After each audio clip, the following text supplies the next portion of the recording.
ಸಾದ್ರೆ ನಮಸ್ಕಾರ ನೋಡಿ ಸಾದ್ರೆ ಕರ್ನಾಟಕ ರಾಜ್ಯದಲ್ಲಿ ಕರ್ನಾಟಕ ರಾಜ್ಯ ಸಹಕಾರಿ ಗ್ರಾಹಕರ ಮಹಾಮಂಡಳಿಯ ನೇಮಿತದಿಂದ ಹೊಸ ಅಧಿಸೂಚನೆ ಪ್ರಕಟ ಮಾಡಿದ್ದಾರೆ. ಇದ್ರ ಬಗ್ಗೆನೇ ತಿಳಿಸ್ಕೊಡ್ತಾ ಇರೋದು. ಈ ಒಂದು ನೋಟಿಸ್ ರಿಲೀಸ್ ಮಾಡಿದಂತ ದಿನಾಂಕ 16/9/2025 ಅಧಿಸೂಚನೆ ಪ್ರಕಟ ಮಾಡಿದ್ದಾರೆ. ಕರ್ನಾಟಕ ರಾಜ್ಯ ಸಹಕಾರಿ ಗ್ರಾಹಕ ಮಹಾಮಂಡಳಿ ನೇಮಿತದಿಂದ ಇದಕ್ಕೆ ಸಂಬಂಧಪಟ್ಟಂತೆ ಮಾಹಿತಿ ಇರತ್ತೆ ಈ ಒಂದು ವಿಡಿಯೋದಲ್ಲಿ. ಮತ್ತೆ ಇನ್ನೊಂದು ರಾಜ್ಯ ಸರ್ಕಾರದಿಂದ ಪೊಲೀಸ್ ಇಲಾಖೆ ಸಂಬಂಧಪಟ್ಟಂತೆ ವೈಮಿತಿ ಸಡಿಲಿಕೆ ಕೊಟ್ಟಿದ್ದಾರೆ. ಅವರಿಗೆ ಎಷ್ಟು ಸಡಿಲಿಕೆ ಇರತ್ತೆ ಅದನ್ನು ಕೂಡ ತಿಳಿಸ್ಕೊಡ್ತಾನೆ A to Z ವರೆಗೆ ಪ್ರತಿಯೊಂದು ಮಾಹಿತಿ ಇರತ್ತೆ ಈ ಒಂದು ವಿಡಿಯೋದಲ್ಲಿ. ಈ ಒಂದು ಪೋಸ್ಟ್ಗಳಿಗೆ ಯಾವ ರೀತಿಯಾಗಿ ಹೆಂಗೆ ಏನು ಅಂತ ಅಪ್ಲಿಕೇಶನ್ ಹಾಕಬೇಕು ಮತ್ತೆ ಈ ಒಂದು ಅಪ್ಡೇಟ್ ಏನು ಬಂದಿದೆ ಮತ್ತೆ ವೈಮಿತಿ ಏನು ಒಂದೊಂದ ತಿಳಿಸ್ಕೊಟ್ಟಿದ್ದೇನೆ. ವಿಡಿಯೋ ಕೊನೆತನಕ ನೋಡಿ. ಮತ್ತೆ ಈ ಒಂದು ಪ್ರಶಾಂತ್ ಅಕಾಡೆಮಿ ಚಾನಲ್ ಅನ್ನು ಯಾರು ಸಬ್ಸ್ಕ್ರೈಬ್ ಮಾಡಿಲ್ಲ ಹೊಸ ನೋಡೋರು ಮಾತ್ರ ಸಬ್ಸ್ಕ್ರೈಬ್ ಮಾಡ್ಕೊಳ್ಳಿ. ಬನ್ನಿ ಸ್ನೇಹಿತರೆ, ಮೊದಲಿಗೆ ಇದ್ರ ಬಗ್ಗೆ ತಿಳಿಸ್ಕೊಡೋಕ್ಕಿಂತ ಮುಂಚಿತವಾಗಿ ಆ ಒಂದು ಸಡಿಲಿಕೆ ಬಗ್ಗೆ ಸ್ವಲ್ಪ ಮಾತಾಡ್ತಾನೆ.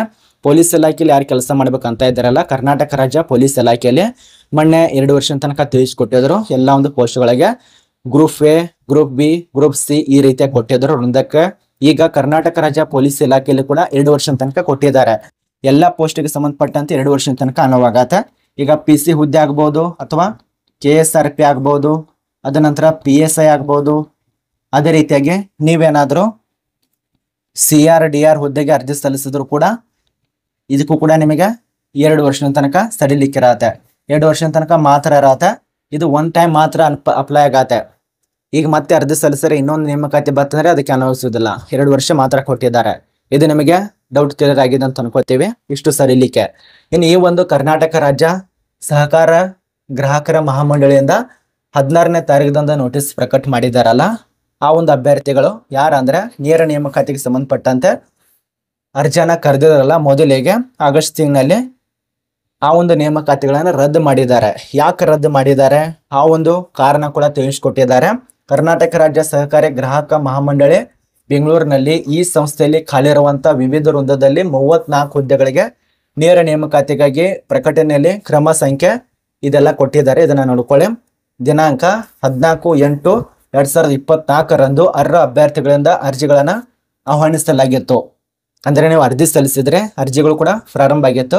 ಈಗ ಕರ್ನಾಟಕ ಸರ್ಕಾರದ ಸುತ್ತೋಲೆ ಪ್ರಕಾರ ಒಂದು ನಂಬರ್ ಕೊಟ್ಟಿದ್ದಾರೆ, ಸಂಖ್ಯೆಗಳು, ಅದನ್ನ ನೋಡ್ಕೊಳ್ಳಿ. ದಿನಾಂಕ 4/9/2025 ಹಿಂದೆ ನೇರ ನೇಮಕಾತಿಗಾಗಿ ಹೊರಡಿಸಲಾಗಿರುವ ಅಧಿಸೂಚನೆಗಳನ್ನ ರದ್ದುಗೊಳಿಸಿ ಪರಿಶಿಷ್ಟ ಜಾತಿ ಒಳ ಮೀಸಲಾತಿಯ ಅಳವಡಿಸಿಕೊಂಡು ಹೊಸದಾಗಿ ನೇಮಕಾತಿಯನ್ನ ಬಿಡುಗಡೆ ಮಾಡಲಾಗುವುದೆಂದು ತಿಳಿಸಿಕೊಟ್ಟಿದೆ.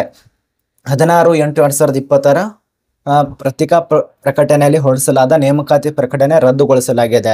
ಈ ನೇಮಕಾತಿ ಪ್ರಕಟಣೆಯಲ್ಲಿ ಪಾವತಿಸಿರುವ ಅರ್ಹ ಅಭ್ಯರ್ಥಿಗಳು ಅರ್ಜಿ ಶುಲ್ಕ ಇದಾವಲ್ಲ, ಅದು ನಿಮ್ಮೊಂದು ಅಭ್ಯರ್ಥಿಗಳಿಗೆ ಸಂಬಂಧಪಟ್ಟಂತೆ ಹಿಂತಿರುಗಿಸಲಾಗುತ್ತಿದೆ.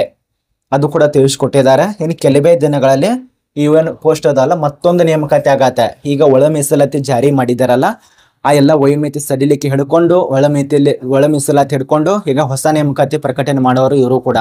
ಈಗೇನು ಹಿಂದ್ಗಡೆ ಒಳ ಮೀಸಲಾತಿ ಮಾಡೋಕ್ಕಿಂತ ಮುಂಚಿತವಾಗಿ ಯಾವ್ಯಾವ ನೇಮಕಾತಿ ಆಗಿದಾವಲ್ಲ, ಇನ್ನೂ ತನ್ನ ಪರೀಕ್ಷೆ ಇಲ್ಲಲ್ಲ, ಅಂತ ಒಂದು ನೇಮಕಾತಿ ಕೂಡ ಮತ್ತೊಂದು ಸಲವಾಗಿ ನೇಮಕಾತಿ ಆಗಬಹುದು. ಏನ್ ಹೇಳಕ್ಕಾಗಲ್ಲ. ಈಗ ಒಂದೊಂದಾಗಿ ನೇಮಕಾತಿಗಳು ರದ್ದು ಮಾಡಿ ಮತ್ತೊಂದು ಸಲವಾಗಿ ಸ್ಟಾರ್ಟ್ ಮಾಡ್ತಿದ್ದಾರೆ. ಅದೇ ರೀತಿಯಾಗಿ ಸೇಮ್ ಟು ಸೇಮ್ ಇದು ಆಗಿರತ್ತೆ. ಯಾರು ಅರ್ಜಿ ಸಲ್ಲಿಸಿದ್ರಲ್ಲ ಕರ್ನಾಟಕ ರಾಜ್ಯದ ಸಹಕಾರಿ ಗ್ರಾಹಕರ ಮಂಡಳಿಯಲ್ಲಿ ಅವರಿಗೆ ಅಪ್ಲಿಕೇಶನ್ ರದ್ದು ಮಾಡಿದ್ದಾರೆ. ನೀವು ಮತ್ತೊಂದು ಸಲವಾಗಿ ಅರ್ಜಿ ಸಲ್ಲಿಸಬೇಕಾಗತ್ತೆ. ಅರ್ಜಿ ಸಲ್ಲಿಸಿದಂತ ಅರ್ಜಿ ಶುಲ್ಕ ಕೂಡ ನಿಮಗೆ ಪಾವತಿ ಮಾಡ್ತಿದ್ದಾರೆ. ನೋಡಿ, ನನಗನ್ಸೋ ಮಟ್ಟಿಗೆ ಈ ಒಂದು ಅರ್ಜಿ ಶುಲ್ಕ ಹೇಗೆ ಪಾವತಿ ಮಾಡ್ತಾರಂತ ನನಗೊಂದು ಅರ್ಥ ಆಗಲ್ಲ.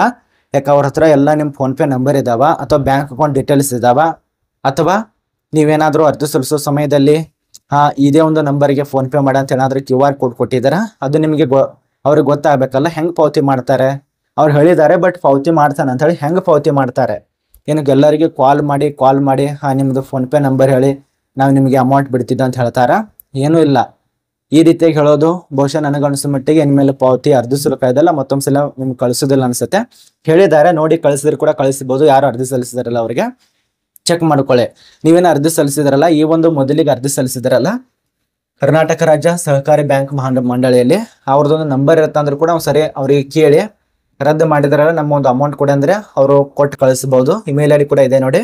ಇಮೇಲ್ IDಗೆ ಒಂದು ಸ್ವಲ್ಪ ಕಾಂಟ್ಯಾಕ್ಟ್ ಮಾಡಿ ರದ್ದುಗೊಳಿಸಿದ್ದೀರಾ ಮತ್ತು ನಮ್ಮ ಒಂದು ಅಮೌಂಟ್ ಕೊಡಿ ಅಂತ ಹೇಳಿದ್ರೆ ಅವ್ರು ಕಳಿಸಿದ್ರು ಕೂಡ ಕಳಿಸಬಹುದು. ಇಲ್ಲ ಅಂದ್ರೆ ಕೂಡ ಕಂಪ್ಲೇಂಟ್ ಮಾಡಿ ಅವ್ರ ಮೇಲೆ. ಅಮೌಂಟ್ ಅರ್ಜಿ ಶುಲ್ಕ ಕೊಡ್ಲಿಲ್ಲ ಅಂದ್ರೆ ಕೂಡ ಕಂಪ್ಲೇಂಟ್ ಮಾಡಿ